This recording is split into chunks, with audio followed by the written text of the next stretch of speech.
Hello and welcome to Face Horror Corner. I haven't recorded for a while for the sole reason that I ate too much cheese and my entire face broke out because I'm lactose intolerant. But one thing about being lactose intolerant that you can always count on is that lactose intolerant people eat the most dairy products. It's just a thing. So I kind of almost killed my skin, but I'm back. And I have a little bit of makeup on to conceal the remainders of my dairy downfall, but we're fine, we're here. So today I'm going to be talking about the differences between the Hellbound Heart, the novel by Clive Barker, and Hellraiser.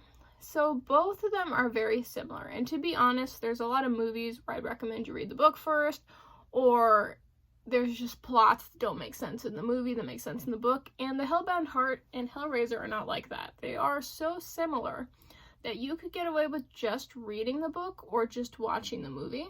And the only real difference would be that Pinhead is a bigger character in the movie than he is in the book. In the book, Pinhead was actually mentioned in passing as a female, so that changes things quite a bit. And the other Cenobites are described about as much as him. They're more involved. Pinhead wasn't really portrayed as much of a leader in the book at all. Also, Kirsty, in the movie, the whole plot is part of it is she's trying to save her dad. But in the book, she's actually not related to the man who, played her father in the movie. They're just friends. And it almost seems like she might have Okay, my dogs are leaving. It almost seems like she might have feelings for him, which thank God they didn't transfer over to the movie where he was her dad. But the plot is extremely similar, actually. I would say the plot is so similar that it was almost like reading the movie script.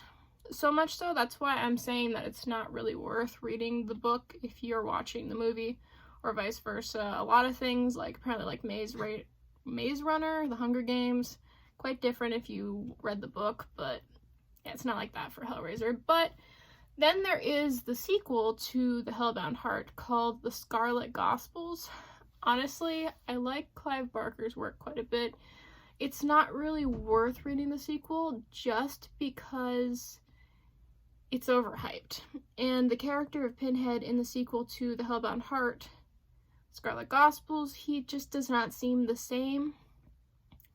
It didn't ruin the character for me, but he does some things that I don't think he would really do the Pinhead that's portrayed in the movies.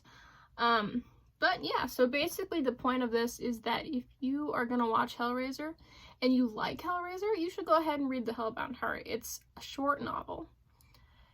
I think it was close to 200 or so pages. If it was any more than that, it's just because what I read was large type. But it's worth it. But you could also just watch the movie. So yeah, that's kind of what the whole point of this was.